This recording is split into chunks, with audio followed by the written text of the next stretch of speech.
The distance between life and death can be measured in many ways. Miles, minutes, decisions made or avoided.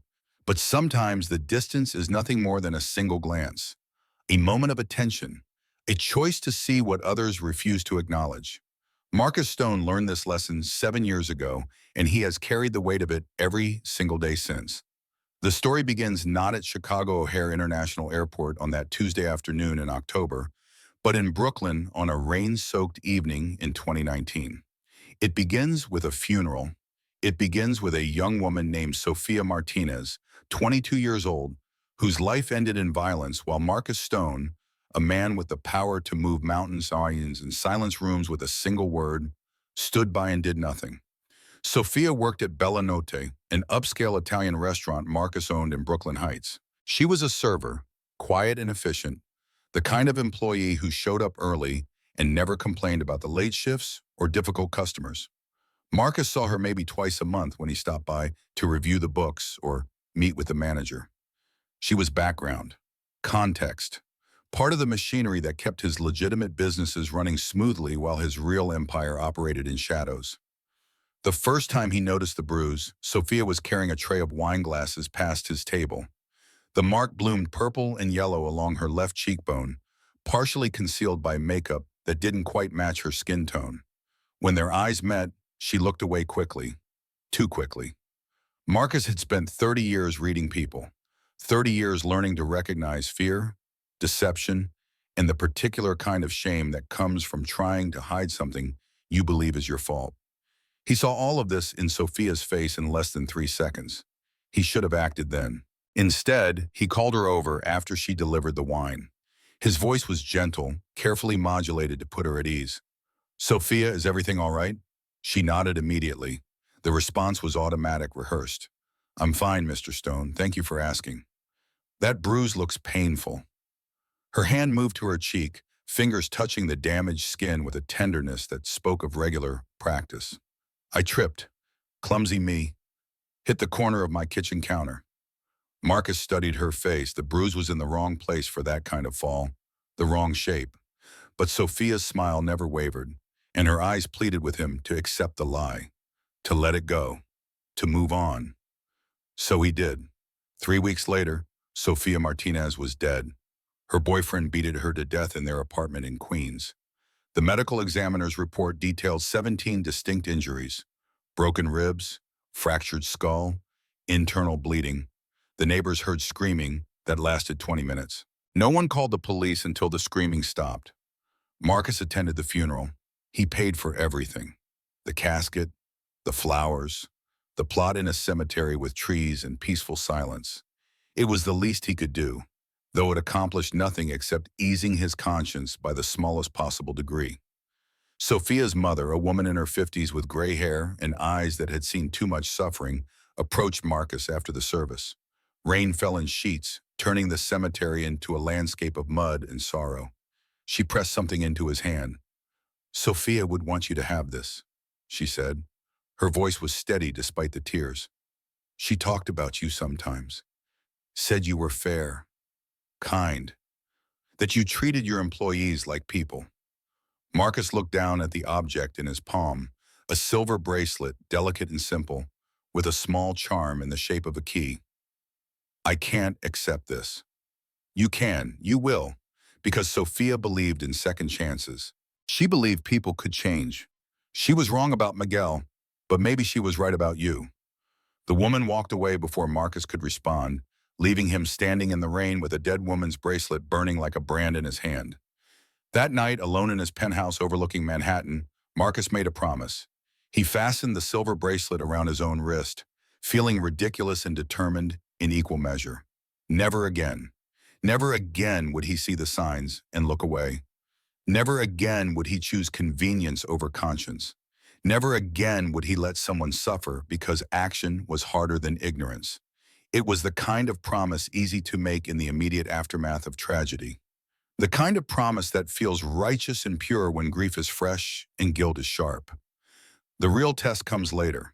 The real test comes when keeping that promise costs something, when it demands sacrifice, when it forces you to choose between the life you've built and the person you want to become, For Marcus Stone, that test arrived 7 years later on a Tuesday afternoon at Gate 47 in Chicago O'Hare International Airport. And it began with a 20-year-old woman making a gesture so small, so brief, that anyone not paying absolute attention would have missed it entirely. Chicago O'Hare International Airport exists in a state of controlled chaos. 3 terminals, 200 gates, nearly 80 million passengers per year, all of them moving through spaces designed to process humanity at industrial scale. The architecture is efficient and soulless. The lighting is fluorescent and unforgiving. Every surface is hard and reflective, amplifying noise until the entire terminal hums with a constant low-frequency drone that makes actual thought nearly impossible. Marcus Stone moved through this chaos like smoke through still air, visible but untouchable, present but separate. He had spent 3 days in Detroit, handling business that required his physical presence, the kind of negotiations where video calls and intermediaries were insufficient, where men needed to look each other in the eye and understand exactly what failure would cost. The meetings had gone well, agreements were reached, money would flow, territory would be respected. Marcus's empire, built over 3 decades in the shadows, would continue to grow. Now he was going home to New York, back to the city that had shaped him and the organization that answered only to him. He sat in the gate area with his laptop open but ignored. His attention wandered across faces, movements, the rhythm of the crowd. It was an old habit, this constant observation. Even here, hundreds of miles from his territory, he couldn't stop himself from reading rooms and cataloging threats that probably didn't exist. His fingers touched the silver bracelet on his left wrist. Another old habit. 7 years of wearing Sophia's bracelet had made the gesture automatic, unconscious. Whenever stress tightened his shoulders or decisions weighed heavy, his hand moved to the bracelet and he thought of a promise made in rain and grief. The terminal was packed. A Tuesday afternoon flight to New York attracted business travelers checking watches, families attempting to corral children, elderly couples moving slowly and carefully through spaces too large and too loud. Everyone had somewhere to be. Everyone existed in their own bubble of concern and distraction. That's when Marcus saw her. She was young, early 20s maybe, with dark hair pulled back in a ponytail that looked hastily done. Her skin was pale, almost translucent in the harsh terminal lighting. She wore jeans and an oversized gray sweatshirt that swallowed her frame, and around her neck was a rigid white cervical collar, the medical kind prescribed after serious injury. But it was her face that made Marcus's attention sharpen and focus. A cut ran along her left cheekbone. Recent, the kind of injury that came from impact. Not from falling, not from accident. From someone's hand or someone's ring or the corner of a table driven by force into vulnerable skin. The edges of the cut were clean and healing, but still visible beneath a thin layer of concealer that didn't quite match her skin tone. Hastily applied, carefully maintained, the work of someone who had practiced hiding injuries. She wore no other makeup. Her nails were short and unpainted. As Marcus watched, her left thumbnail picked at the cuticle of her opposite hand. A nervous habit. Unconscious. Repetitive. A man walked beside her, mid-40s, tall, well-dressed in the way that suggested he spent money on looking trustworthy. Polo shirt, khaki pants pressed with military precision, a leather messenger bag slung over one shoulder. Everything about him screamed respectable, professional, safe. His hand rested on the young woman's elbow, guiding her through the crowd, or controlling her. Marcus's eyes narrowed as he observed the dynamic between them. The man said something. The woman nodded. She didn't smile, didn't speak, just nodded with mechanical precision, like someone performing an expected response, like someone who had learned that certain behaviors kept her safe and other behaviors brought consequences. They sat 3 rows away from Marcus. The man pulled out his phone and scrolled through emails with the casual distraction of someone comfortable in their surroundings. The woman sat perfectly still, her hands folded in her lap, her eyes fixed on nothing, her breathing so controlled it barely moved the fabric of her sweatshirt. Marcus watched the side of her face and felt something cold settle in his chest. Recognition, not of the woman herself, but of the pattern she represented. He had seen this before. Sophia Martinez had looked exactly like this in the weeks before she died. That same careful stillness, that same practiced performance of normalcy layered over a foundation of terror. The man glanced at the woman. She immediately stopped picking at her cuticle, her hands going motionless in her lap.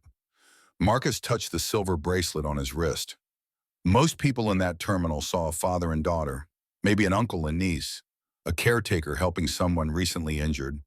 That's what it was designed to look like. That's what made it effective. But Marcus Stone had spent 15 years learning to see past surfaces, and what he saw now made his jaw tighten with a familiar anger.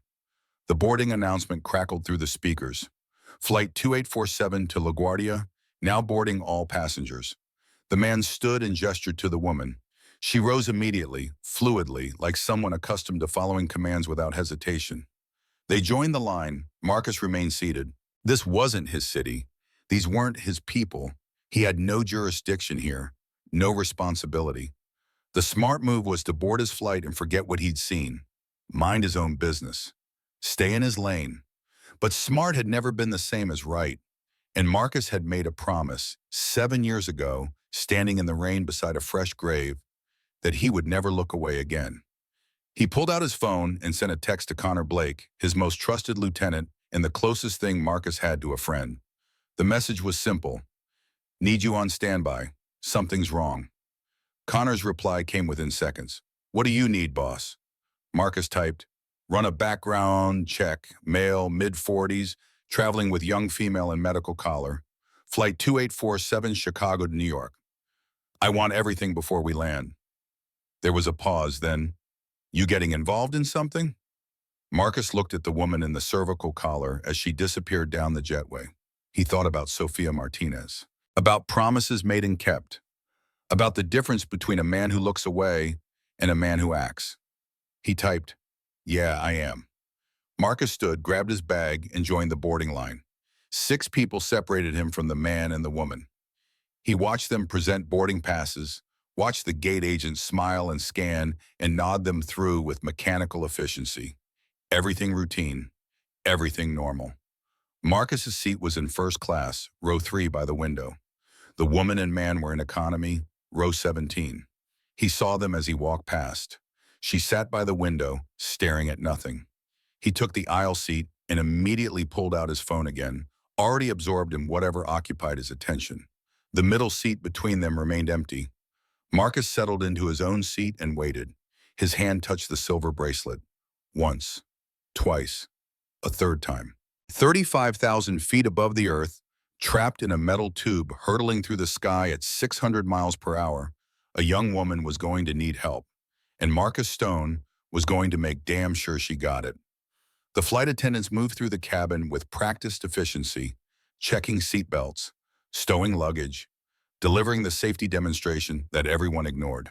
The plane pushed back from the gate, taxied to the runway, and lifted into gray October sky. Marcus kept his attention focused forward, but his awareness remained locked on row 17. He could see them in his peripheral vision, the man typing on his phone, the woman motionless beside him, hands folded, breathing shallow. 20 minutes into the flight, the seatbelt sign dinged off. Passengers immediately began moving, standing, stretching, heading to the lavatories. The man in row 17 unbuckled his seatbelt, stood, and walked toward the back of the plane. For the first time since Marcus had observed them, the young woman was alone. Marcus didn't hesitate. He stood, grabbed his phone as if checking something, and walked down the aisle with the casual purpose of someone looking for overhead bin space. As he passed row 17, he glanced down. The woman stared out the window. Her reflection showed in the plexiglass. Her eyes were red-rimmed and exhausted, like someone who had cried recently but couldn't afford to cry again. Marcus stopped. "Excuse me," he said quietly. She turned, startled. Her hand immediately went to the collar around her neck in a protective gesture, instinctive and automatic. "I'm sorry to bother you," Marcus continued. His voice was deliberately gentle, the tone he used when he wanted someone to trust him. "I noticed your injury. Are you all right? Do you need anything?" For just a second, something flickered in her eyes. Hope, or maybe recognition that someone had actually looked at her, really looked. Then it died. She shook her head. The response was immediate and practiced. "I'm fine, thank you." Her voice was soft, barely above a whisper, the kind of answer that had been rehearsed until it sounded natural. "The man you're with?" Marcus asked carefully. "My uncle." The response came too quickly, too smooth. "He's helping me get home after a car accident. I'm fine, really." Marcus studied her face. She held his gaze steady and convincing, almost convincing. But her left hand, hidden below the armrest, where the man wouldn't see when he returned, trembled against her thigh. "All right," Marcus said. He smiled, polite and unthreatening. "Hope you feel better soon." He turned to walk away. That's when it happened. Her hand lifted, just slightly, just for half a second, palm flat, thumb tucked inward, four fingers extended and pressed together. Then the hand lowered immediately back to her lap. The signal. Marcus's blood went cold. He knew that gesture. It had been created years ago, spread through social media as a silent way for people in danger to ask for help without their abuser knowing. A last resort, a plea that said everything without speaking a single word. "I need help. I cannot speak."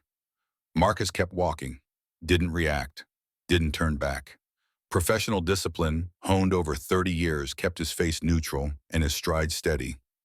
But inside, his heart hammered against his ribs and his mind raced through 1,000 calculations at once.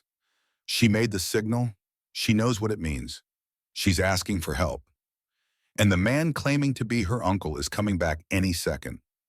Marcus returned to his seat in first class. He sat down, stared at the seat back in front of him. His fingers found the silver bracelet on his wrist, and he thought about Sofia Martinez and about promises made in rain and grief. Never again, he had sworn. The universe was giving him a chance to keep that promise. He pulled out his phone, sent another message to Connor. "She made the signal. She's in danger. I need full extraction plan ready when we land. House location, team, vehicles, everything." Connor's reply was immediate. "Boss, if this goes wrong, we're looking at kidnapping charges." Marcus typed back without hesitation. "Then it doesn't go wrong."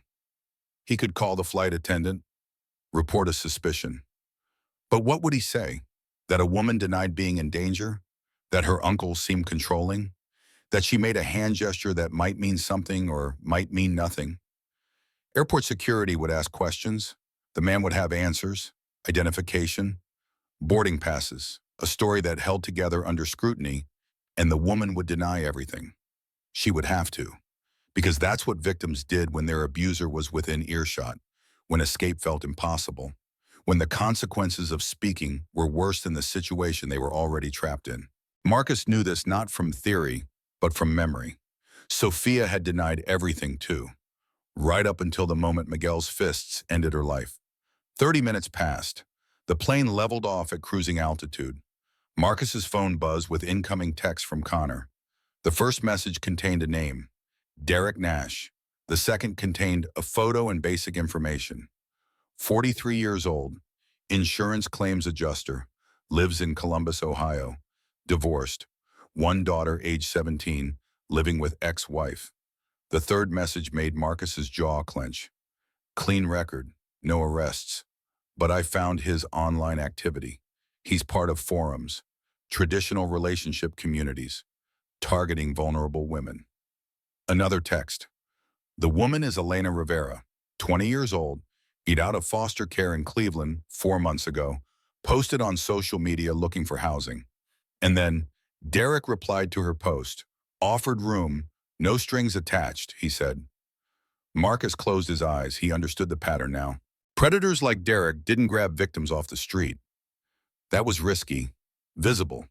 Instead, they found women who were already vulnerable, already desperate, women who had no family, no resources, no safety net, women who would accept help from a seemingly kind stranger because the alternative was homelessness. And once these women were isolated, once they were dependent, once they were broken down and controlled, they became invisible. Marcus stood again. The man in row 17 had returned to his seat several minutes ago. Marcus walked back down the aisle, this time stopping directly beside row 17. The man looked up, irritated by the interruption. Marcus ignored him. He crouched slightly, bringing himself to eye level with the young woman. "I saw it," he whispered. His voice was barely audible over the engine noise. Confusion crossed her face. "The signal," Marcus continued quietly. "I saw it, and I need you to understand something. When we land, I'm not walking away. I don't care what he's told you. I don't care what you think you have to say to protect yourself. I'm going to help you, but I need to know what I'm dealing with." Her eyes widened. Fear and panic fought with desperate hope across her features. "He's not your uncle, is he?" Marcus asked. She glanced at the man. He was focused on his phone, earbuds in, oblivious to the quiet conversation happening 2 feet away.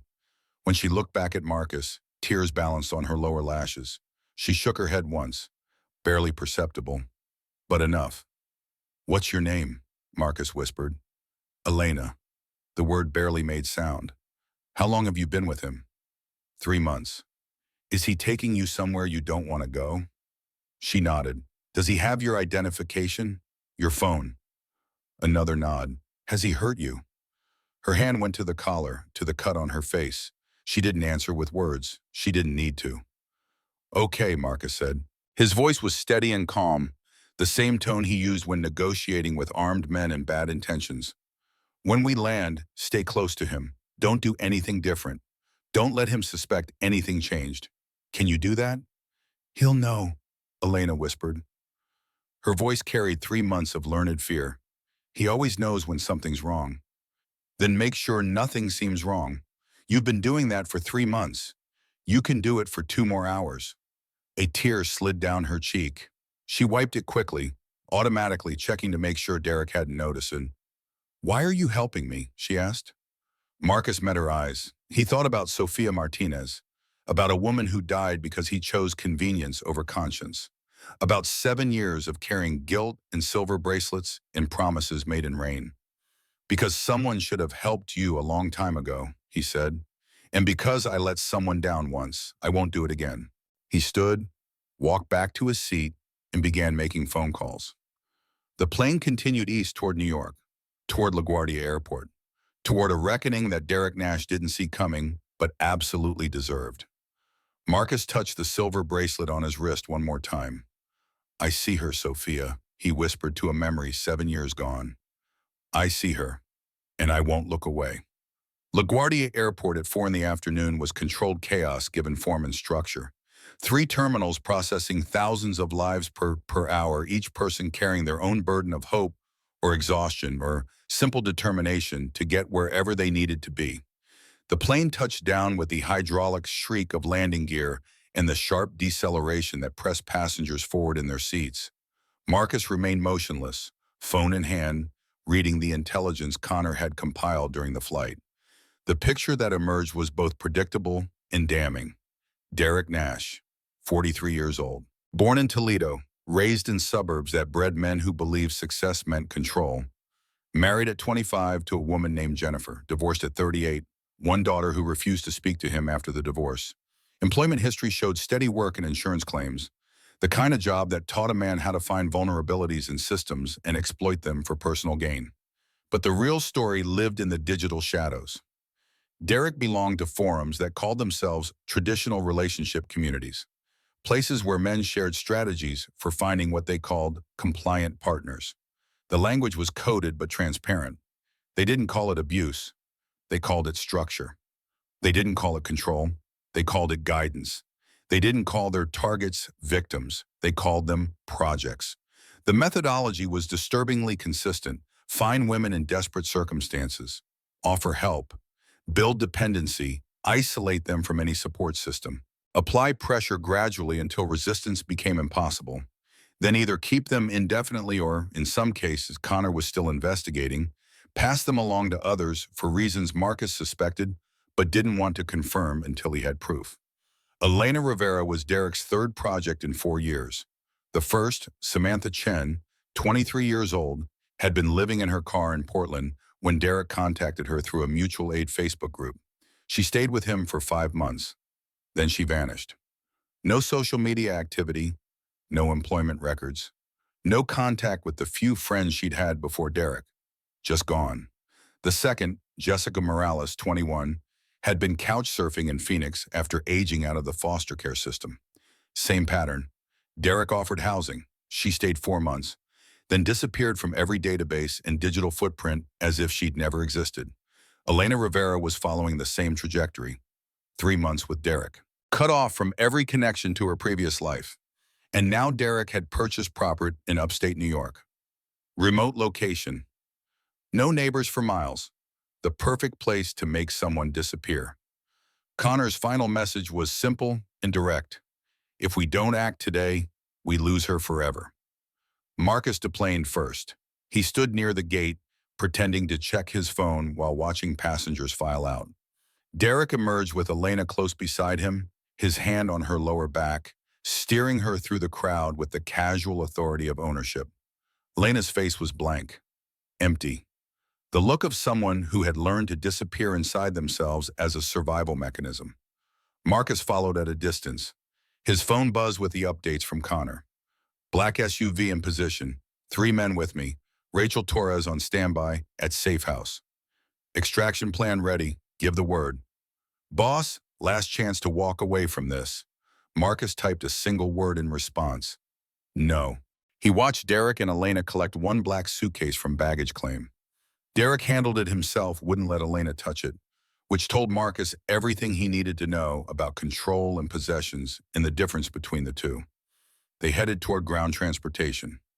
Marcus hung back, maintaining distance, watching patterns. Derek was confident, relaxed. He checked his phone, typed messages, laughed at something on his screen. A man who believed he had everything under control because nothing in his experience suggested otherwise. Outside, the October afternoon had turned gray and cold. Wind carried the smell of jet fuel and exhaust. Cars honked. Taxis jockeyed for position. People shouted into phones and dragged luggage and searched for rideshare vehicles that never seemed to arrive when needed. Derek led Elena toward the taxi line. They got into a yellow cab. Regular city taxi, nothing unusual, the kind of anonymous transportation that left no digital trail. Connor's SUV pulled out 3 vehicles behind the taxi.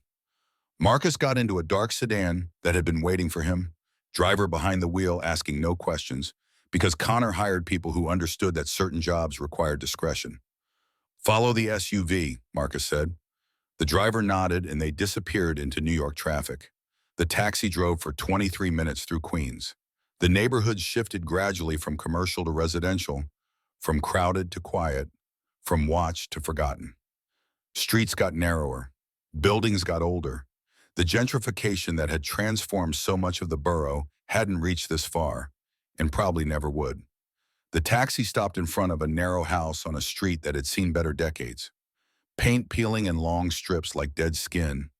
Chain link fence sagging and rust stained. Small yard overgrown with weeds that would be dead in another month when winter arrived.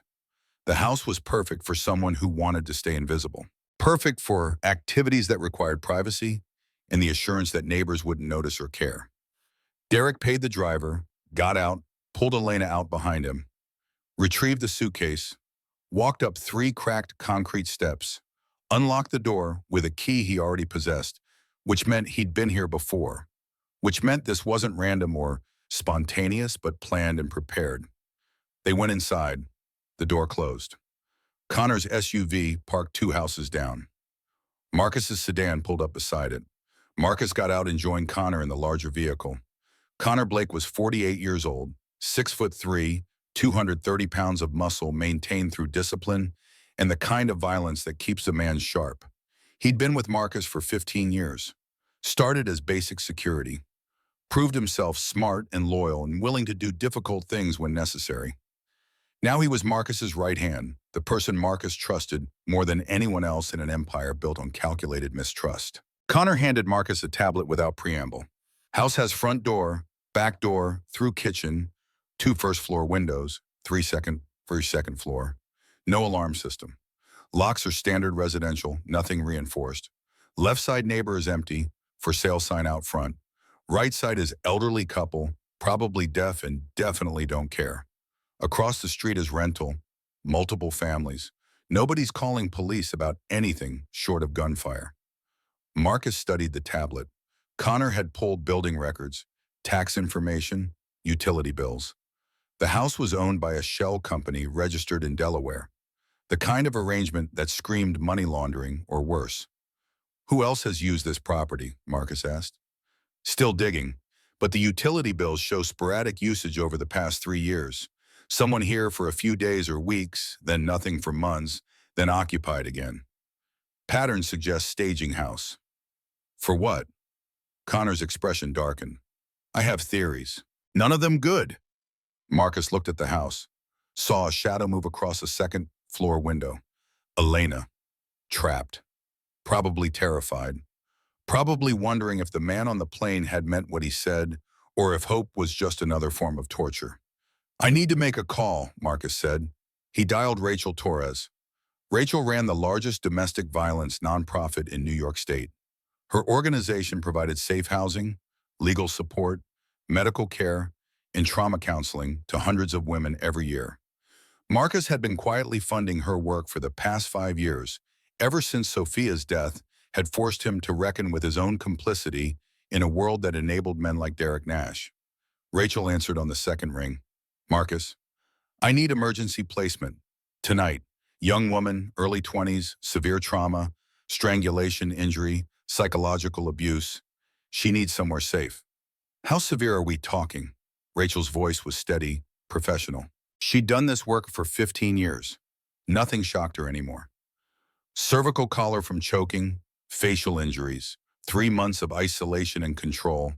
She's being held by a man who's done this before, to at least 2 other women who subsequently disappeared. Rachel was silent for a moment.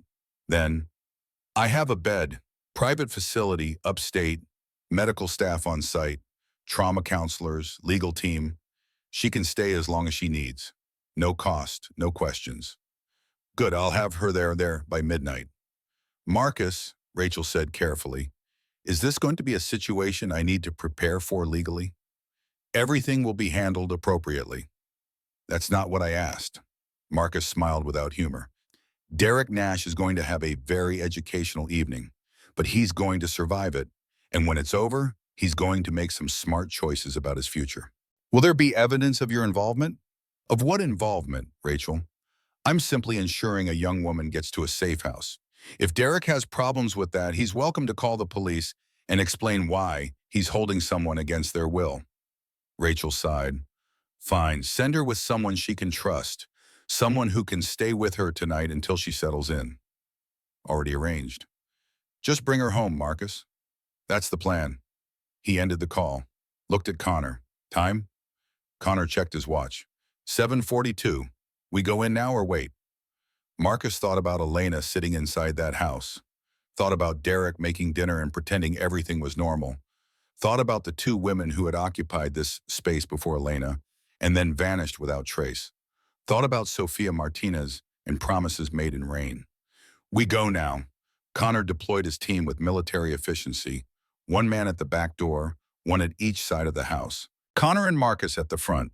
They didn't wear masks, didn't hide their faces. This wasn't a robbery. This was something else entirely. Marcus walked up the cracked concrete steps, rang the doorbell, waited. Footsteps inside. Derek's voice suspicious. Who is it? Delivery, Marcus called out. His tone was friendly, casual. Package needs signature. The footsteps paused. I didn't order anything. Package for this address won't take a minute. Silence.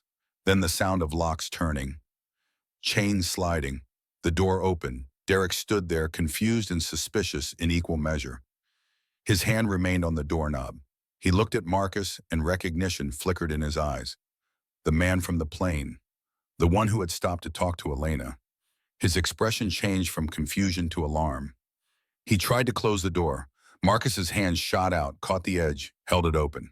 The movement was smooth and practiced, containing just enough force to demonstrate capability without crossing into overt violence. We need to talk, Marcus said quietly. Get out of here. Derek's voice was low and urgent, trying not to cause a scene. This is private property. I'll call the police. Please do, Marcus replied. I'd love to explain to them while you have a 20-year-old woman with strangulation injuries locked in your house while you're planning to transport her to an isolated property tomorrow morning. Derek's face went pale. How did you? It doesn't matter how I know. What matters is what happens next. And you get to make a choice. Derek tried to push the door closed. Connor stepped forward. His shoulder hit the door. It swung open hard enough to knock Derek back 3 steps into his own entryway. Marcus walked inside. Connor followed. The door closed behind them. The house was exactly what Marcus expected. Worn furniture, outdated fixtures. Everything functional but neglected. The air smelled like mildew and years of accumulated human occupation with minimal cleaning. A television played in the living room. Cooking sounds came from the kitchen. Derek backed against the wall, hands raised defensively. You can't just break into someone's home, he said. His voice cracked. This is illegal. You're right, Marcus agreed. It is illegal, but here's the interesting thing about the law, Derek. It's only as effective as the people willing to enforce it. And somehow I don't think you're going to call anyone. Because the moment authorities start looking closely at your life, at your activities, at the women who have passed through this house and disappeared, your entire existence collapses. Derek's eyes darted past Marcus, looking for Elena. She's not here to save you, Marcus said. Elena, if you can hear me, I need you to go upstairs. Find a room with a door that locks. Go inside. Lock it. Don't come out until I personally tell you it's safe. Footsteps sounded on the stairs. Elena appeared at the living room entrance. Her face was white with fear and confusion, and the desperate, fragile hope of someone who had stopped believing rescue was possible. You, Derek said to her. His voice carried a warning, an implicit threat. You told him. You brought them here. She didn't tell me anything, Marcus said. She didn't have to. I pay attention, Derek. I see patterns, and you're not nearly as clever as you think you are. Elena, Derek snapped. Get over here, now. Elena didn't move. For the first time in 3 months, she didn't obey an order from Derek Nash. Marcus saw the shift in her posture, the tiny spark of defiance, the moment when survival instinct began to override learned helplessness. Upstairs, Marcus said again, his voice gentle. Lock the door. You're safe now. Connor moved to block Derek's path as the man lunged toward Elena. Connor's hand landed on Derek's chest and pushed him back against the wall with enough force to knock the air from his lungs. Don't, Connor said quietly. The single word contained volumes of promised violence. Elena ran. Marcus heard her footsteps on the stairs, heard a door close, heard a lock turn. Good. Marcus walked into the living room, looked around, saw the signs everywhere.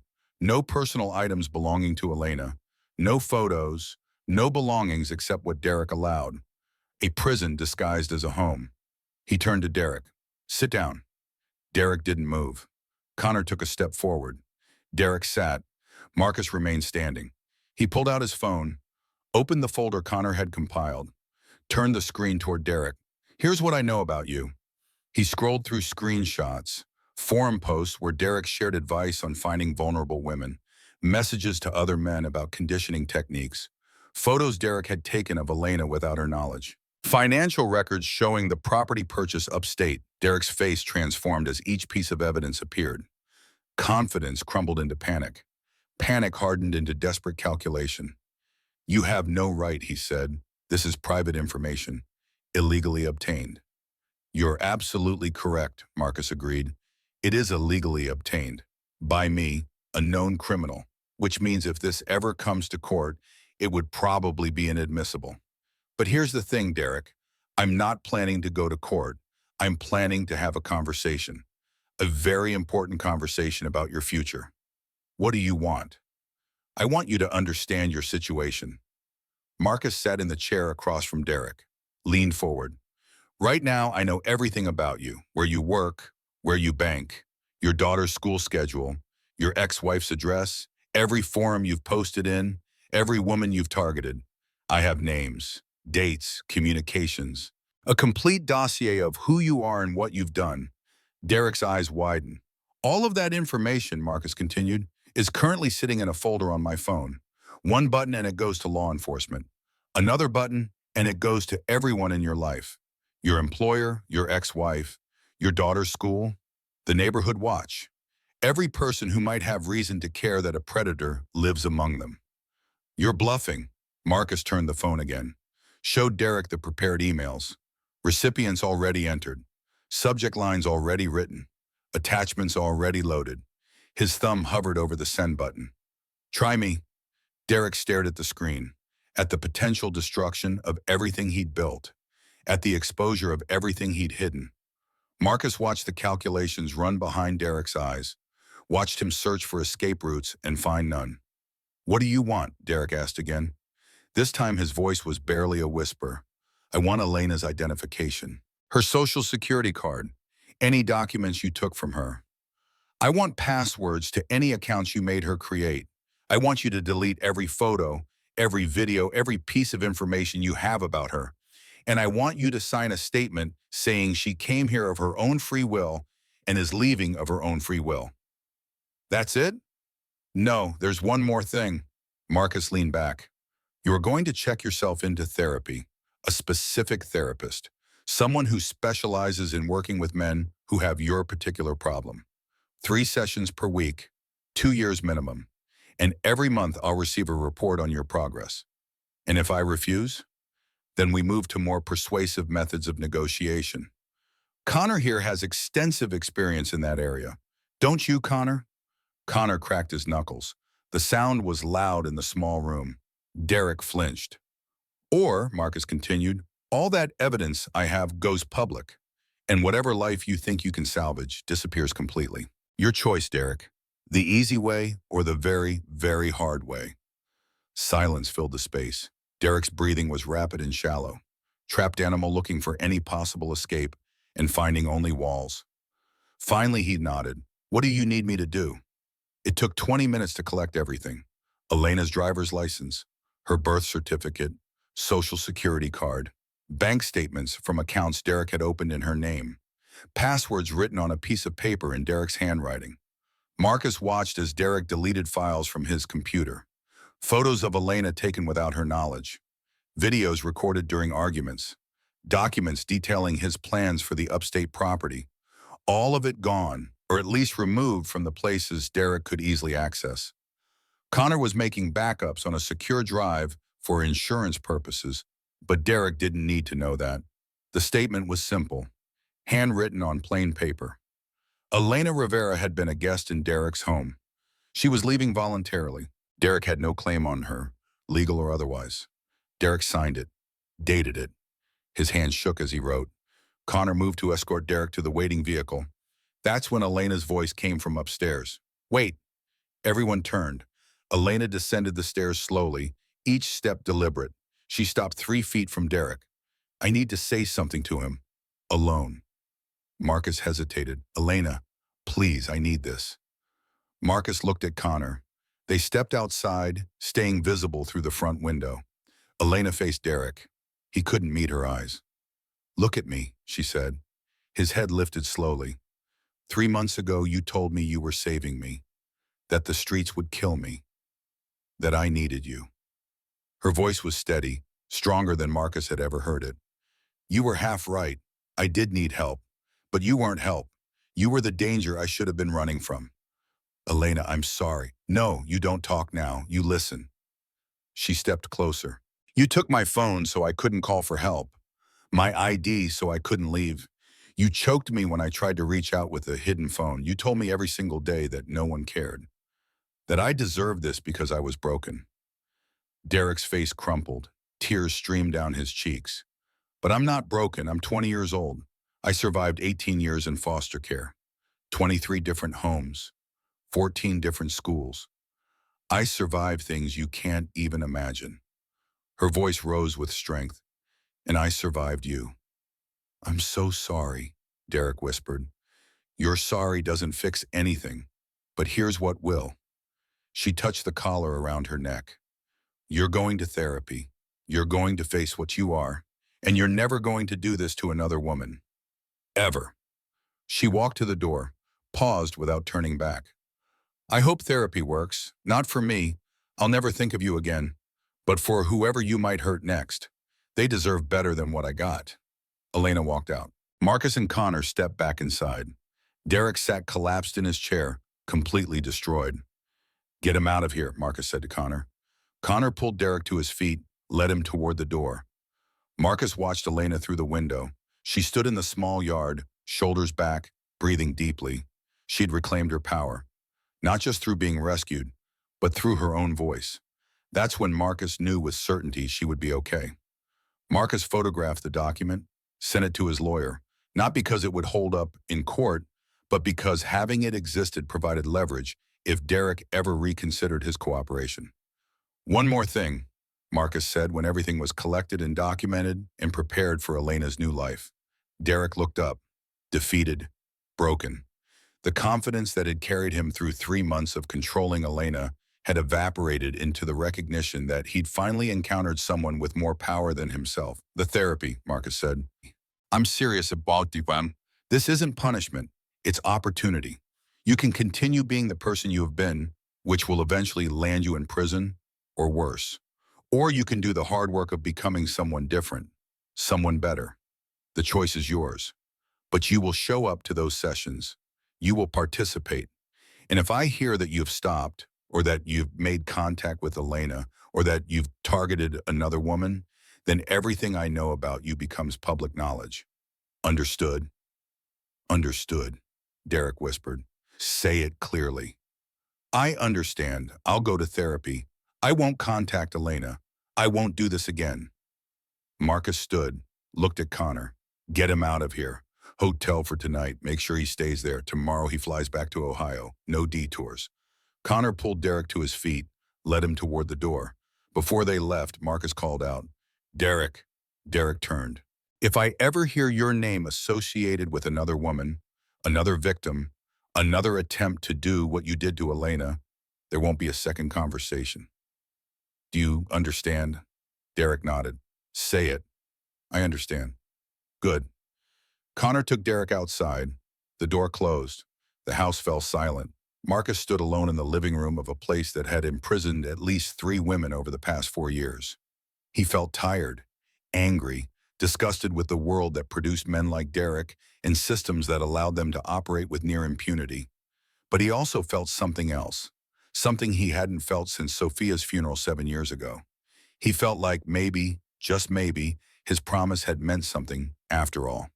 "Elena," he called up the stairs. "He's gone. You can come down now." The door upstairs opened slowly. Footsteps descended the stairs one at a time, cautious and uncertain. Elena appeared at the bottom, still wearing the cervical collar, still carrying 3 months of trauma in every careful movement.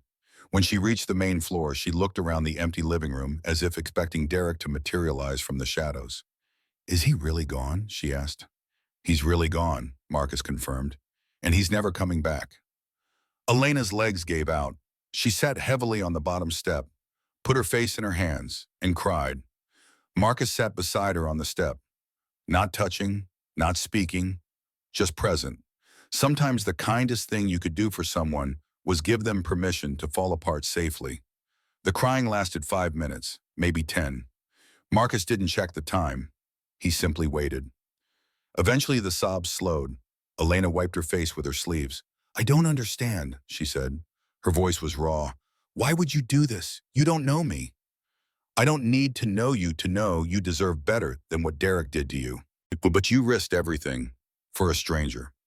Marcus was quiet for a moment, touched the silver bracelet on his wrist, thought about how to explain 7 years of guilt and promises and the desperate human need to balance scales that could never truly be balanced. "7 years ago," he finally said, "I knew a young woman in a situation like yours. Her name was Sophia. She worked at a restaurant I owned. I saw the signs of abuse. I asked if she needed help. She said no, and I believed her, because it was easier than getting involved." He looked at Elena. 3 weeks later, Sophia was dead, killed by the man who claimed to love her, and I've carried that with me every single day since. So when I saw you make that signal on the plane, I knew I had a choice.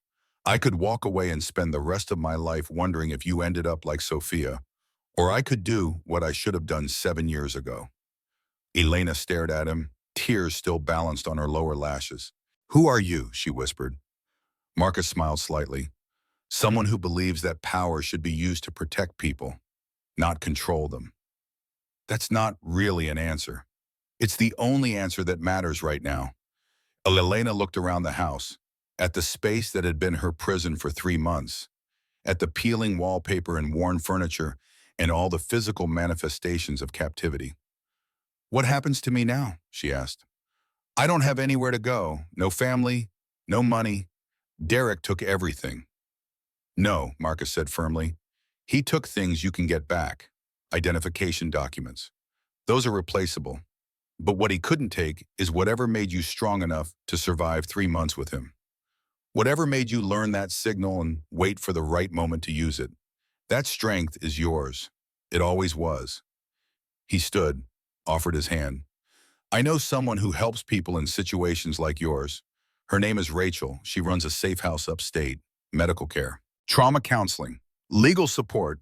You can stay there as long as you need, no cost, no expectations, just time and space to heal. Elena looked at his hand. And after that, you decide what you want to do, where you want to go, who you want to become. That's all you. But you'll have support, resources, people who actually care about what happens to you. Elena took his hand, stood. Can I ask you something? She said. Of course. The signal, you knew what it meant. How? Marcus helped her into her coat, the only piece of clothing in the house that actually belonged to her. I make it my business to know things that might save someone's life. Sometimes it's information about enemies, sometimes about allies, and sometimes it's about strangers on a plane who need someone to see them. He opened the front door. A car waited at the curb, not Connor's SUV, a different vehicle, comfortable, unmarked. A woman stood beside it. Elena, Marcus said, and this is Sarah. She works with Rachel. She's going to drive you upstate to the facility I mentioned. She'll stay with you tonight. Make sure you get settled. Answer any questions you have. Sarah smiled. The expression was warm and genuine. The kind of smile that said, I've been where you are and I understand. Hi, Elena, Sarah said. Ready to get out of here? Elena looked back at the house, at the prison that had pretended to be shelter, then at Marcus. Thank you, she said. Her voice was stronger now, steadier. I don't know how I'll ever repay you. Marcus reached into his pocket, pulled out something small, unfastened the silver bracelet from his own wrist, the one Sophia's mother had given him 7 years ago at a funeral in the rain. This belonged to someone important, he said, fastening it around Elena's wrist. Someone who taught me that second chances matter, that attention matters, that one person willing to act can change everything. The bracelet was too large for Elena's thin wrist, but she held her arm up, watching the silver catch the streetlight. I want you to have it, Marcus continued, not as payment, as a reminder. Your time is yours now. What you do with it, that's your choice. Elena looked at the bracelet, then at Marcus. Then she stepped forward and hugged him. The gesture surprised Marcus. He stood rigid for a moment, unaccustomed to this kind of contact. Then he gently returned the embrace. Thank you, Elena whispered, for seeing me when everyone else looked away.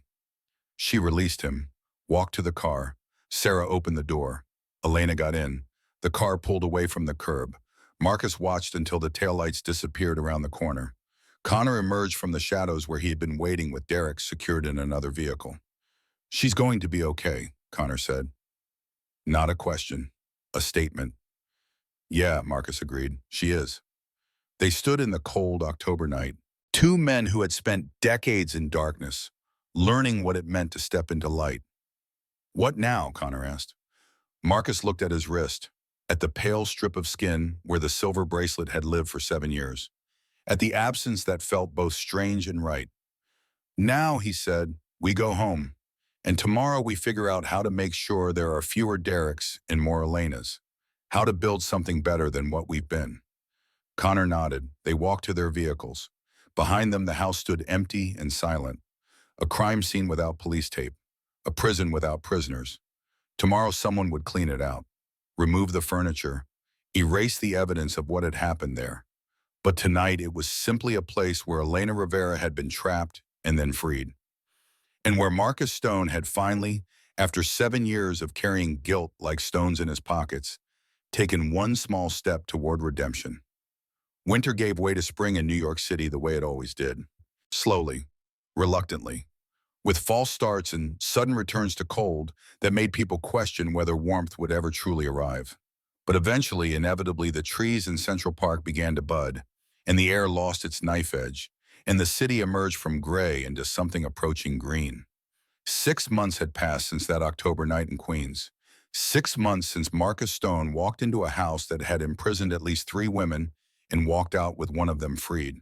6 months since he'd given away the silver bracelet he'd worn for 7 years and felt the weight of it lift from his wrist and his conscience in equal measure. The world had continued turning, as it always did. People went about their lives. Traffic still clogged the streets. The subway still smelled like humanity pressed too close together. Nothing fundamental had changed in the machinery of the city, but in the smaller, quieter spaces where individual lives unfolded, everything was different. Marcus sat in his office in Brooklyn, not the penthouse in Manhattan where he'd once held court over an empire built in shadows. That space belonged to his past, to the man he'd been before Sophia's death, and Elena's rescue taught him that power without purpose was just another form of emptiness. This office was smaller, more modest, located above a legitimate business, a coffee roasting company that actually turned a profit and employed people who had no idea their boss had once run half the organized crime in New York. The windows looked out on Brooklyn streets instead of Manhattan skylines. The furniture was comfortable rather than impressive. Everything about the space suggested a man who had stopped trying to prove something to the world and started trying to prove something to himself. Connor Blake sat across from Marcus, reviewing files on a laptop. Connor looked the same as he always had. Big, solid. The kind of presence that made rooms feel smaller just by occupying space in them.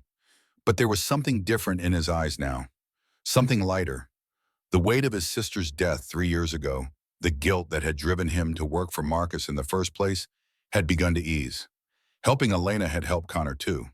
That's how redemption worked, Marcus had learned. It wasn't a destination, it was a process. A series of small choices that accumulated over time into something approaching forgiveness, if not for others, then at least for yourself. Rachel sent the quarterly report, Connor said without looking up from the screen. And the Sophia Foundation helped 73 women in the past 6 months, double the rate from the previous year. Marcus nodded. The foundation had existed for 5 years under different names and funding structures, but 6 months ago he'd made his involvement public, joined the board officially, started using his name and resources openly instead of hiding behind anonymous donations. The decision had cost him. Some of his old associates, the ones still operating in gray areas of law and morality, had distanced themselves, considered him soft, compromised, a liability. But Marcus found he didn't care as much as he'd expected. The opinion of men who built empires on exploitation mattered less when you were trying to build something actually worth preserving. "What's the breakdown?" Marcus asked. Connor pulled up another screen. 47 were domestic violence situations.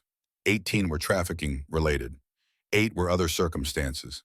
Stalking, financial abuse. 1 was a teenager escaping a forced marriage.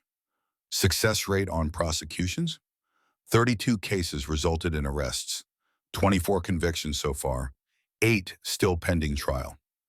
Marcus did the math in his head. Not perfect. The legal system was slow and often failed the very people it was supposed to protect. But it was better than nothing. Better than looking away. "What about Elena?" Marcus asked. The phone rang as Connor set down the tablet. Rachel Torres. "Marcus, before we discuss next quarter funding, I need to tell you something personal." Marcus leaned back in his chair. "I'm listening." 12 years ago, I was bartending at Blue Haven in Brooklyn, your club. My fiancé showed up drunk one night, made a scene, dragged me out by my hair. You stopped him, physically removed him, got me to a shelter. 3 weeks later, I found $50,000 in a bank account I didn't know I had. Anonymous donation. The memory surfaced slowly. A woman with bruises, a violent drunk, Marcus making a choice to intervene. "That was you," Rachel continued, her voice thick with emotion. "You saved my life. I used that money to get my social work degree. Started the foundation 5 years later. Every woman we've helped, every life we've saved, it all traces back to that night when you chose to act. Marcus felt something shift in his chest. He thought Sophia was his first failure, the catalyst for his promise. But Rachel had been his first success. He just hadn't known it. "I didn't realize," he said quietly. "You weren't supposed to. That's who you are, Marcus. You help and move on. But you need to understand something. The ripples from your actions don't stop. That bartender you saved 12 years ago built an organization that's helped 200 women, and it started because you paid attention." Connor watched understanding dawn on Marcus's face. "Thank you for telling me," Marcus said. "Thank you for seeing me when I needed to be seen. Now let's talk about expanding those training programs." They moved to logistics, but Marcus felt different, lighter. Maybe his promise hadn't started in failure after all. "What about Elena?" Marcus asked after they had finished with Rachel. Connor smiled slightly. "Still in Vermont, still working at the bookstore, enrolled in community college this semester. Social work degree. She's doing well? Better than well. Rachel says she's thriving, started teaching self-defense classes at the local women's shelter, volunteers with the crisis hotline twice a week. She's become one of their best advocates." Marcus felt something in his chest loosen. Relief, pride, the particular satisfaction that came from knowing you'd made the right choice even when the choice had been difficult. "Has she asked about me?" "Rachel says she talks about you sometimes. Wished you did. How you saw her when no one else did. She tells her story to the other women at the shelter, uses it to give them hope." Marcus touched his wrist. The habit remained even though the bracelet was gone. 6 months and then he still reached for it when stress tightened his shoulders or decisions weighed heavy. But instead of silver, he felt only skin and the reminder that some things were meant to be given away. "What about Nash?" Marcus asked. Connor's expression hardened. "Still in therapy, 3 sessions per week like we mandated. Dr. Lewis sends monthly reports. Says Nash is making genuine progress. Understanding his patterns, taking responsibility. Whether it lasts, who knows? But for now, he's doing the work." "Any contact with Elena?" "None. He's stayed in Ohio, hasn't tried to find her, hasn't targeted any other women that we can track." Marcus nodded, then his phone rang. "Unknown number," he answered. "Mr. Stone, this is Sarah Chen, flight attendant. I completed your Foundations training program 2 weeks ago." Marcus straightened. "Yes, Sarah, what can I do for you?" "I'm at JFK right now. I just saw the signal. Female passenger, mid-20s, traveling with an older male. Controlling behavior, visible fear. Everything matches the protocols you taught us. We'll be there in 20 minutes. Keep them in sight if you can." Marcus and Connor arrived at JFK in 17 minutes. They found Sarah near baggage claim. She pointed discreetly. A woman in an oversized coat, despite the August heat, stood beside a man in his 40s. His hand never left her arm. His eyes constantly monitored her movements. Same pattern Derek had used. Different faces. Marcus approached the couple. "Excuse me, sir. TSA has flagged your luggage for secondary screening, standard procedure." The man's face hardened with suspicion. "Who are you?" Marcus showed the badge Connor had fabricated. It looked legitimate enough. "Airport security liaison, won't take more than 5 minutes." The man hesitated, clearly not wanting to cause a scene in public. He followed Marcus toward a side corridor. Connor moved immediately to the woman. "Ma'am, you made a signal on your flight. We saw it. You're safe now. My name is Connor. That man there is Marcus. We help people in situations like yours." Her eyes widened. "How did you know?" "Someone taught us to pay attention. Do you want help leaving this situation?" She nodded, tears starting to fall. "What's your name?" "Jessica." "Jessica, you don't have to go back with him. We have a safe facility. Doctors, therapists, lawyers, people who understand what you're going through. It's entirely your choice." "I want to go," she whispered. "Please, I want to leave." 30 minutes later, Jessica was in a vehicle heading to Rachel's facility upstate. The man was on a flight back to Ohio with Connor's stern warning that any attempt to find Jessica would be a serious mistake and a rapidly building file with law enforcement. Marcus stood outside the terminal, watching the car disappear into traffic. That's number 59, Connor said. Marcus touched his bare wrist. The habit remained even though the bracelet was long gone. How many more are out there, Connor? How many signals are we still missing? Fewer than yesterday, more people watching now. That's what matters. Marcus nodded. The training program was working. The system they'd built was functioning. One person at a time. You sound skeptical. Connor shrugged. Men like that don't change overnight. Maybe he means it. Maybe it's performance. Time will tell. But we're watching. If he slips, we'll know. Marcus nodded. He understood Connor's skepticism. Predators didn't usually transform into saints just because they had been caught and forced into therapy. But sometimes, with the right pressure and the right support and genuine consequences for failure, people surprised you. Sometimes they actually did the hard work of becoming someone different. And if Derek Nash was one of those people, then maybe the world became slightly less dangerous. And if he wasn't, well, Marcus and Connor would handle that when the time came. There's something else, Connor said. He pulled an envelope from his bag, plain white, Vermont postmark, addressed to Marcus in careful handwriting. This came to the foundation yesterday. Rachel forwarded it. Marcus took the envelope, felt the weight of it, paper and words in someone reaching across distance to say something they couldn't say in person. From Elena, he asked, though he already knew. Yeah. Marcus set the envelope on his desk, looked at it, wondered what it contained, whether it was gratitude or anger or some complicated mixture of both, whether Elena blamed him for not finding her sooner or thanked him for finding her at all. You going to open it? Connor asked. Later. Why wait? Marcus didn't have a good answer. Maybe because opening it made everything real in a way it hadn't been before. Maybe because as long as the envelope remained sealed, Elena existed in a kind of quantum state where she was both fine and not fine, both grateful and resentful, both healed and still healing. Opening it collapsed all those possibilities into whatever truth the words contained. Or maybe he was just being a coward. I'll read it tonight, Marcus said. What else do we have? Connor accepted the deflection without comment. They moved on to other business. Legitimate business. The coffee company needed new equipment. A property Marcus owned needed repairs. Completely normal, completely legal concerns that wouldn't have interested the man Marcus used to be, but occupied most of his attention now. They worked through the afternoon.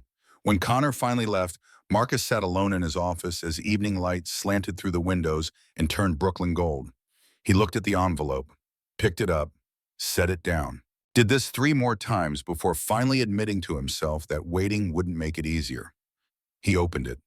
The letter was written on simple lined paper, the kind you could buy at any drugstore for $1. The handwriting was careful and precise, each letter formed with the concentration of someone who wanted to get every word exactly right. Marcus began to read. Dear Marcus, I'm writing this from a small apartment in Vermont. It's mine. Actually mine. I signed the lease myself, paid the deposit with money I earned from a job I got through Rachel's network. That feels important to mention because for 3 months with Derek, nothing was mine. Not my phone, not my identification, not even my own choices about what to eat or when to sleep or who to talk to. Everything belonged to him, but now I have an apartment. It's small, 1 bedroom, kitchen barely big enough for 1 person. But it has a door I can lock from the inside and windows I can open whenever I want, and nobody tells me when to come or go or exist. I work at a bookstore called Chapter 2. The owner is a woman named Margaret who's 70 years old and has lived in Vermont her entire life. She hired me even though I had no references and no job history I could explain. She just looked at me and said, "You look like you need somewhere safe and quiet." And I said, "Yes." And she said, "Well, this is that." I work 4 days a week shelving books and helping customers and learning that most people are actually kind when you give them the chance. Derek taught me that everyone was dangerous. That trust was weakness. That accepting help meant owing something you could never repay. But Margaret just lets me work and pays me fairly and sometimes brings soup when she notices I look tired. The other 3 days I volunteer at the women's shelter here. I teach self-defense classes. Basic stuff, how to break grips, where to strike if someone grabs you, how to use your voice as a weapon. But mostly I just tell my story. About Derek, about the signal, about you. I tell them that I made the signal not because I thought anyone would see it, but because I needed to believe someone might care enough to look. And I tell them about the man on the plane who did look, who saw me, who didn't walk away even though walking away would have been easier and safer and more sensible. The women at the shelter need to hear that story. They need to know that sometimes people do help, that rescue is possible, that they're not crazy for hoping. I had the collar removed last month. The doctor said my neck healed well. No permanent damage. The scar on my face is fading. In a year, she said, you'll barely see it. But I see it every morning in the mirror, and I'm glad it's there. Not because I want to remember Derek, but because I want to remember that I survived him. I'm in therapy twice a week, a woman named Dr. Patel who specializes in trauma. She's helping me understand that what happened wasn't my fault, that being vulnerable doesn't mean being weak, that accepting help doesn't make me a burden, that asking for what I need is strength, not selfishness. Some days are hard. I still wake up at 3 in the morning sometimes, convinced I hear Derek's footsteps. I still check locks multiple times before I can sleep. I still feel panic rise in my chest when men stand too close or speak too loudly or touch me without permission.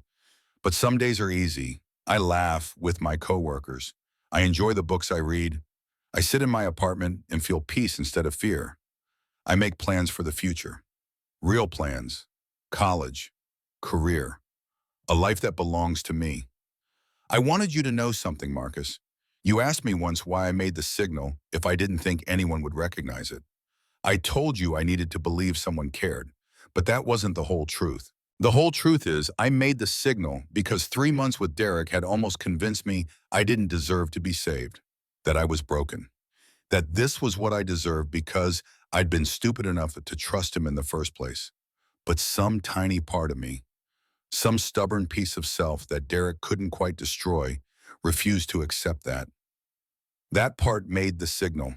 That part waited for someone to see, and you did. You saw me when everyone else on that plane looked right through me. You saw me when I was trying so hard to be invisible that I'd almost disappeared from my own life. You saw me and you acted and you saved my life. I know you probably don't think of it that way. You probably saw it as just doing what needed to be done, as keeping a promise to someone named Sophia who died 7 years ago, as balancing scales that can never really be balanced. But to me, you're the reason I'm sitting in this apartment right now, writing this letter, planning a future that actually feels possible. So thank you. Thank you for seeing. Thank you for acting. Thank you for proving that there are still people in this world who choose to help instead of look away. I don't know if I'll ever see you again. Maybe that's not how this works. Maybe you're the kind of person who moves through people's lives like a storm, intense and transformative, and then moves on. Maybe trying to maintain contact would be weird or inappropriate or would somehow diminish what happened. But I wanted you to know that you didn't fail someone this time. You saved them. And I'm going to spend the rest of my life making sure that choice you made mattered, making sure that the attention you paid, the risk you took, the promise you kept, turns into something bigger than just me being okay. I'm going to help other women see the signs, make the signal, find their way to safety. I'm going to be the person who pays attention because someone once paid attention to me. That's your legacy, Marcus. Not just one life saved, but all the lives that will be saved because you taught me that saving is possible. With gratitude and hope, Elena P.S. I wear Sophia's bracelet every day. It's too big for my wrist, so I had it resized at a jeweler here. I hope that's okay. The jeweler asked about it, and I told her it was a gift from someone who taught me that time is precious, that our time is our own, that what we do with it matters. She said it must be nice to have someone who believes in you like that. I said, yes, it is. Marcus set the letter down, stared at it, read it again, then a third time. His eyes burned, his throat felt tight. Emotion pressed against his chest with physical force demanding release. He stood, walked to the window, looked out at Brooklyn streets where people move through their lives with all their hidden struggles and private victories. Down there somewhere was a woman carrying groceries and wondering how to leave her husband, a teenager hiding bruises under long sleeves, a man who looked respectable and controlled someone behind closed doors. The world was full of Elenas, full of people who needed someone to pay attention, to see what others refused to acknowledge, to act when action was difficult and expensive and complicated. And maybe, Marcus thought, maybe he couldn't save all of them. Maybe he couldn't even save most of them. But he could save someone. He had saved Elena, and Elena was going to save others. And those others would save more. The ripples spreading outward from one decision made on an airplane 6 months ago. Marcus pulled his phone from his pocket, typed a message to Connor. I want to expand the training program. TSA agents, flight attendants, hotel staff, anyone who might see the signal. Let's create a network of people who pay attention. Connor's reply came quickly. How big are we talking?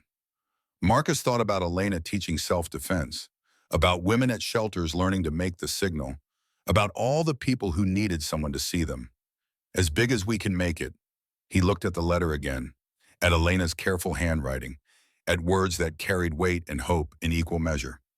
Then he folded it carefully, placed it in his desk drawer next to a photograph of Sofia Martinez. Two women, 7 years apart, connected by silver bracelets and broken promises kept. Thank you, Elena, Marcus said to the empty office, for reminding me why this matters. 2 years passed. Time moved the way it always did, some days fast, some slow, all of them eventually adding up to seasons and years, and the gradual accumulation of change that transformed people into slightly different versions of themselves. Marcus Stone at 55 was not the same man who'd sat in Chicago O'Hare at 34. The differences were subtle, more gray in his hair, more lines around his eyes, a certain softness to his expression that hadn't been there before. The look of someone who'd spent 3 decades building walls and the past 2 years learning how to take them down. The Sophia Foundation had grown. What started as quiet funding for Rachel's nonprofit had become a comprehensive organization with facilities in 3 states and partnerships with law enforcement agencies across the Northeast. They'd trained 400 TSA agents and airport staff to recognize signs of trafficking and abuse. They'd extracted 57 women from dangerous situations. They'd successfully prosecuted 39 abusers. The numbers mattered. Each one represented a life changed, a person seen, a promise kept. But numbers couldn't capture the full scope of what had been built. The network of survivors helping survivors, the therapists and lawyers in safe houses, the education programs teaching teenagers about healthy relationships, the advocacy work pushing for better laws and enforcement. All of it grew from a single moment on an airplane when a young woman made a signal and a man chose to see it. Marcus was in Boston for a conference. The foundation was presenting a keynote on victim identification and intervention strategies. Rachel would be speaking, Connor would be managing logistics, Marcus would be attending as a board member, which still felt strange after 30 years of operating in shadows where boards and presentations and public accountability didn't exist.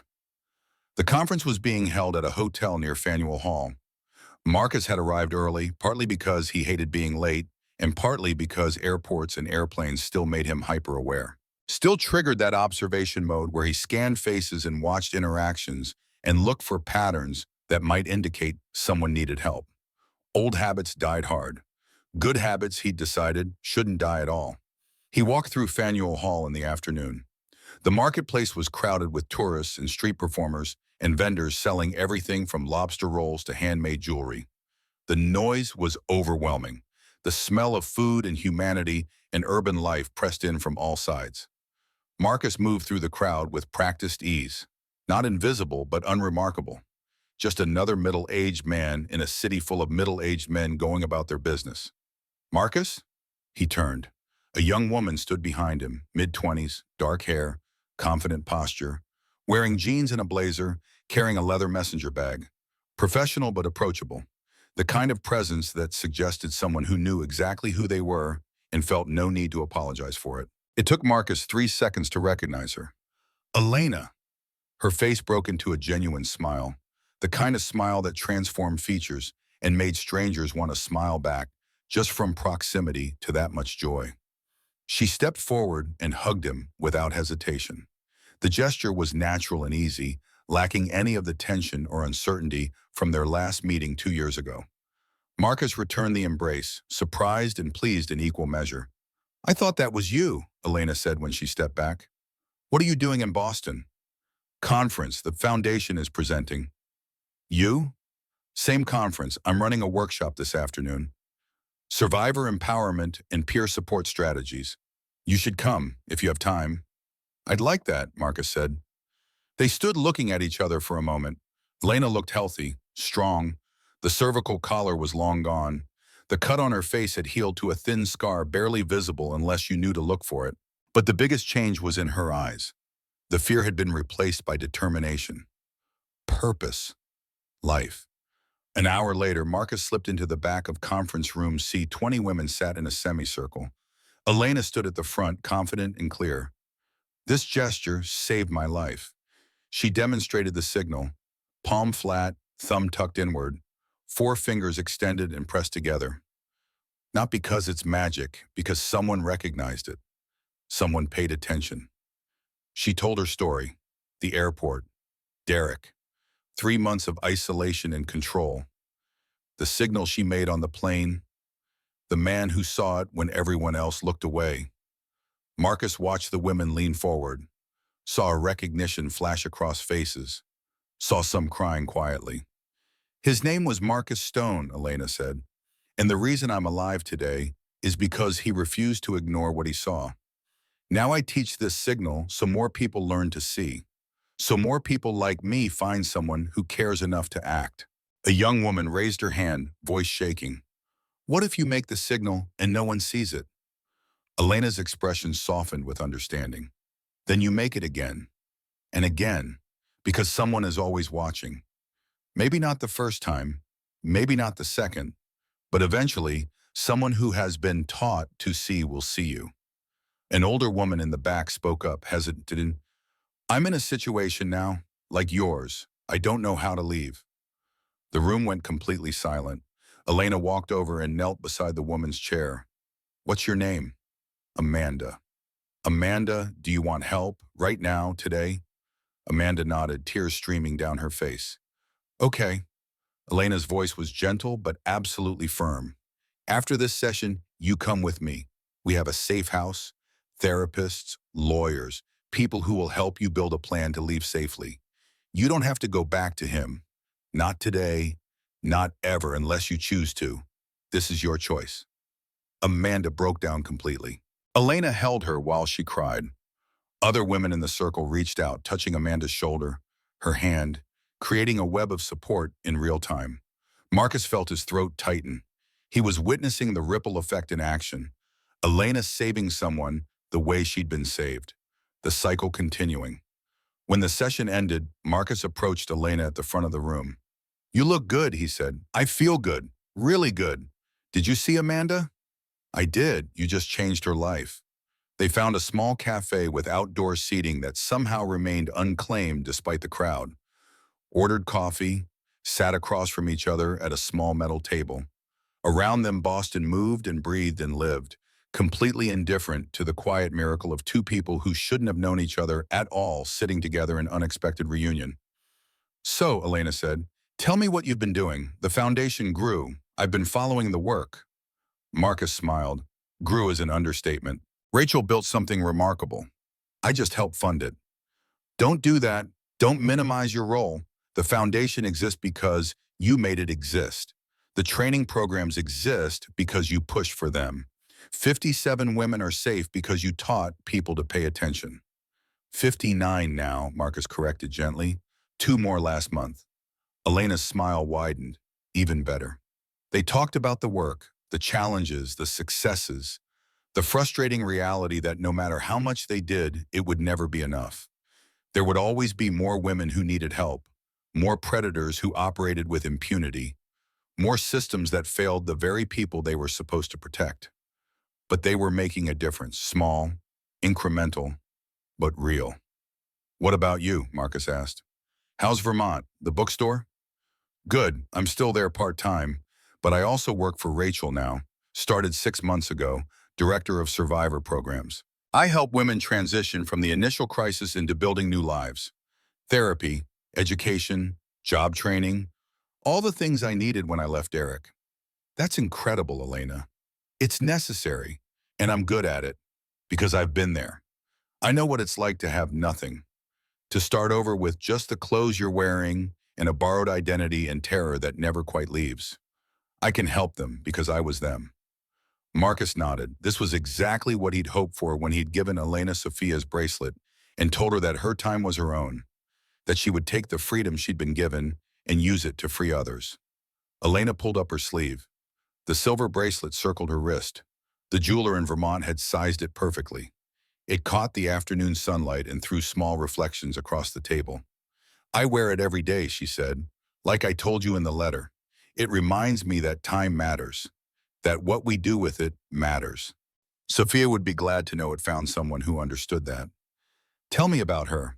If you want, you mentioned her that night at Derek's house, but I never heard the full story. Marcus hesitated, then decided that if anyone had earned the right to know about Sofia Martinez, it was Elena Rivera. He told her about Bella Notte restaurant, about noticing bruises and asking if everything was all right and accepting lies because lies were easier than truth, about a funeral in the rain and a mother who pressed a silver bracelet into his hand and said, maybe you can be better, about 7 years of carrying that bracelet and the weight of failure it represented, about promises made and kept. When he finished, Elena was quiet for a long moment. You carry so much guilt, she finally said. For Sophia, for not acting sooner. But Marcus, you're just one person. You can't be everywhere. You can't see everything. You can't save everyone. I know. But you saved me. And through me, the foundation saved 59 others. And through them, who knows how many more. That has to count for something. It does. It's just hard to balance scales that don't really balance.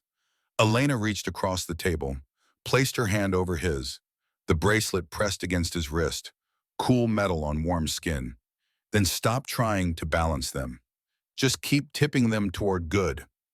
One person at a time, one signal at a time, one moment of paying attention at a time. That's enough, Marcus. It has to be. They sat like that for a moment. Two people connected by trauma and rescue and the complicated mathematics of trying to do better in a world that made better so difficult. I should go, Elena said eventually. My workshop starts in 10 minutes. What are you teaching? The signal mostly, how to recognize it, how to make it, why it matters, but also just how to ask for help, how to trust that someone might actually care enough to respond. That's the hardest part, not making the signal, believing someone will see it. She stood, adjusted her bag, prepared to rejoin the conference and the work and the life she'd built from ruins. Marcus, she said, one more thing. Yes? Keep doing what you're doing. Keep paying attention. Keep teaching other people to pay attention. Because you never know who's watching, who might need someone to see them, and you never know what ripples you're creating. Marcus stood as well. Be one of them, he said. Elena smiled. I am. She walked away through the Boston crowd. Marcus watched until she disappeared into the flow of humanity, one more person among thousands, all of them carrying their own burdens and hopes and quiet desperation for someone to see them. He finished his coffee, thought about chance meetings and careful attention in the way lives could intersect for moments or years, and change trajectories in ways that couldn't be predicted or controlled. Then he headed back to the conference. There was a presentation to attend, work to do, more people who needed help. The work was never finished. But maybe that was the point. 3 years after that October evening in Queens. 3 years after Marcus Stone gave away a silver bracelet and felt the weight of 7 years' guilt begin to lift.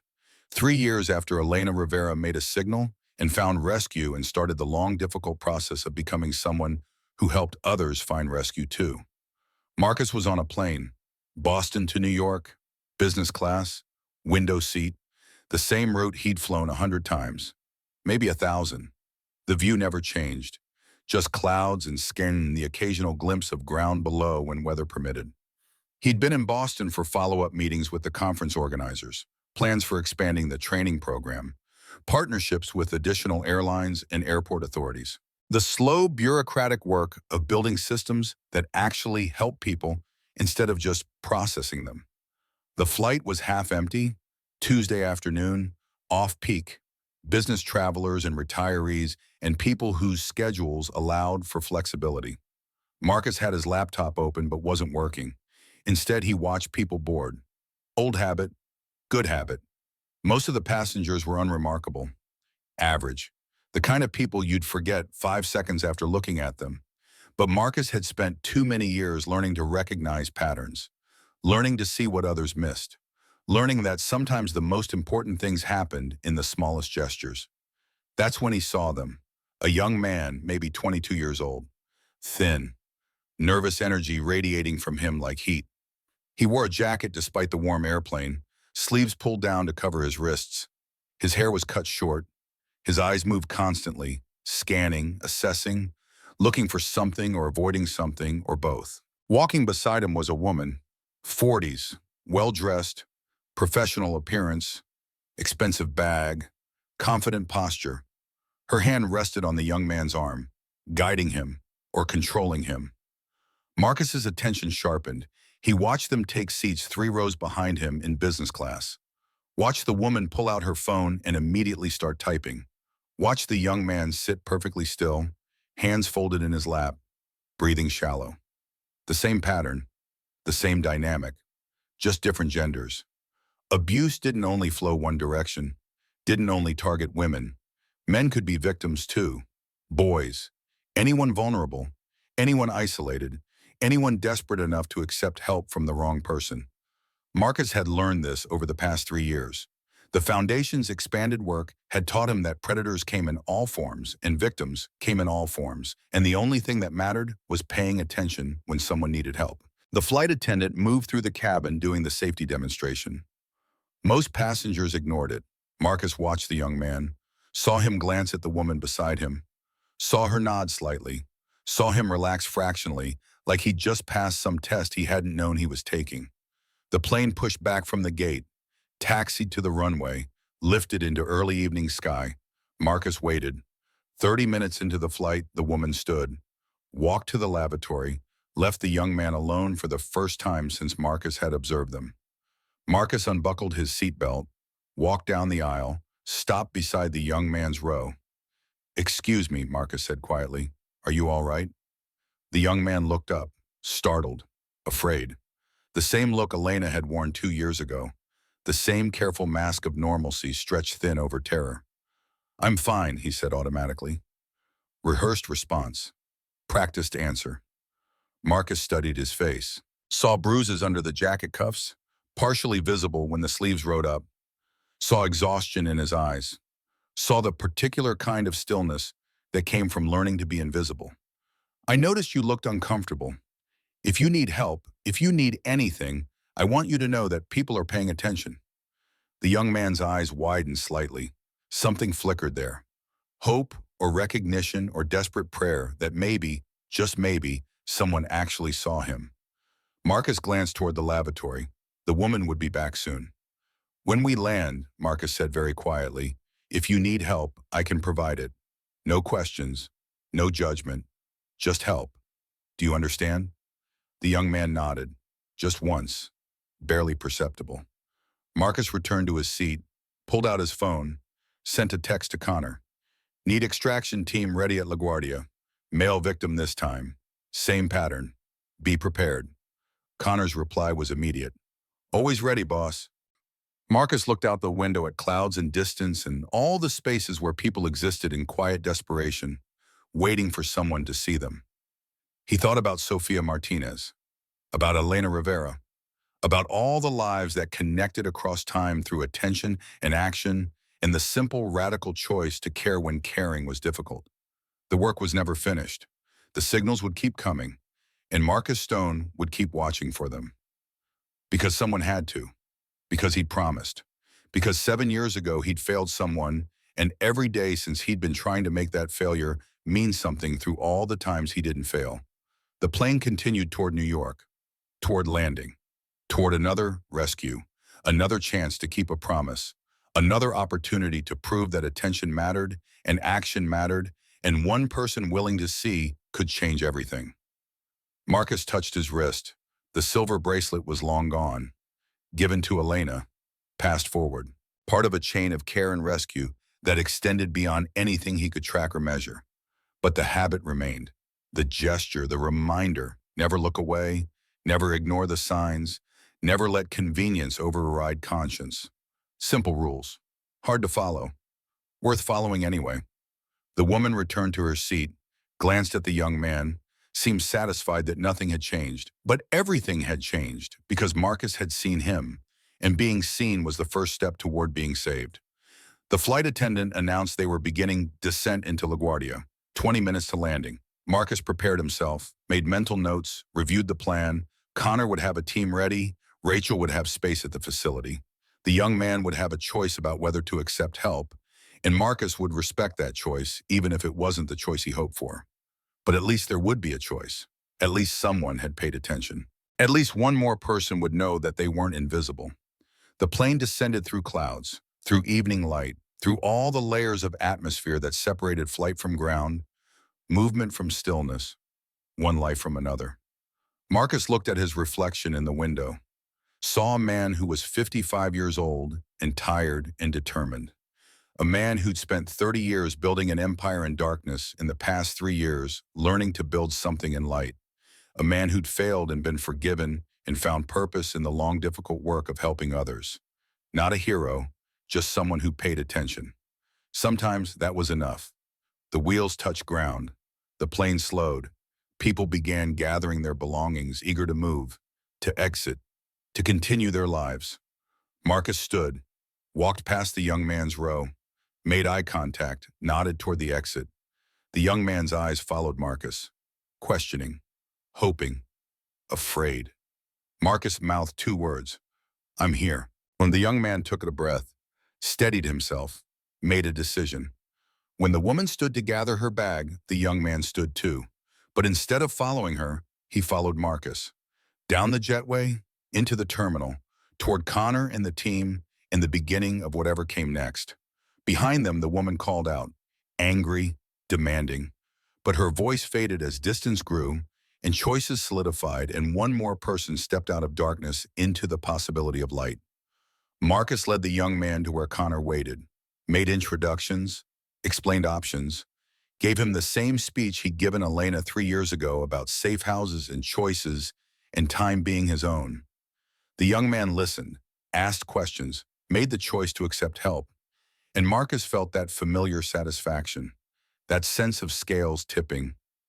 Not balanced, never balanced, but moving in the right direction. One signal, one person, one moment of paying attention. That's all it took to change everything.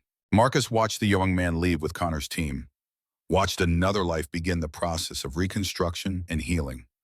Watched the ripples spread outward from a single choice made in an airplane cabin at 35,000 feet.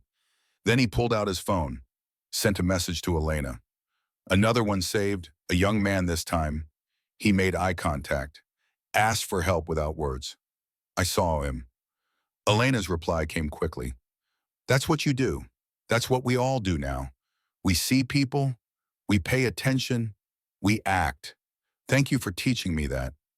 Thank you for showing me it's possible. Marcus smiled, put his phone away, headed toward the exit.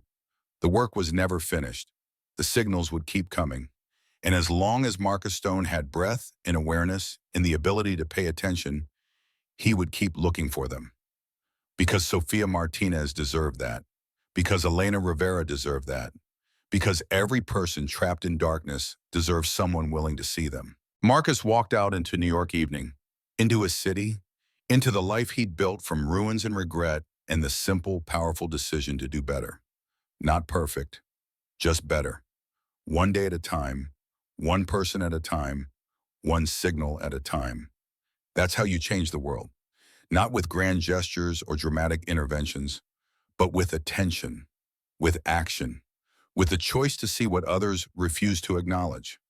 Marcus Stone had learned this lesson 7 years ago at a funeral in the rain. He practiced it 3 years ago on an airplane. He'd just proven it again today. And tomorrow he'd wake up and do it again. Because the work was never finished. And because some promises once made demanded a lifetime of keeping. The young man's name was David, 22 years old. graphic designer. His girlfriend had isolated him for 8 months, controlled his money, monitored his phone, told him no one else would love someone so weak.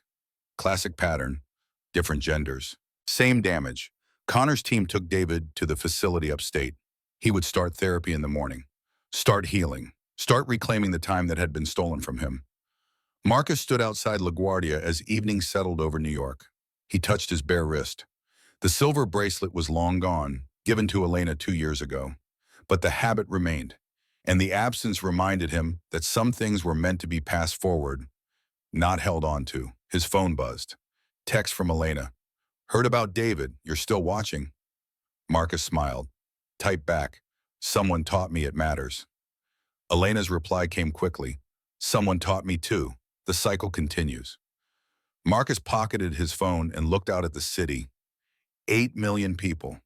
Countless hidden struggles. Infinite opportunities to see and be seen. Connor pulled the car to the curb. Home, boss? Marcus thought about Sofia Martinez, about Elena Rivera, about Rachel Torres and Jessica and Amanda and David, about the 59 lives saved and the thousands more those lives would touch, about ripples spreading outward in patterns he would never fully see but knew were there. Yeah, he said, getting into the car. Home. But home wasn't a place anymore. Home was the work, the watching, the promise he'd made in rain 7 years ago and kept every single day since. Some promises demanded a lifetime of keeping, and Marcus Stone had no intention of stopping.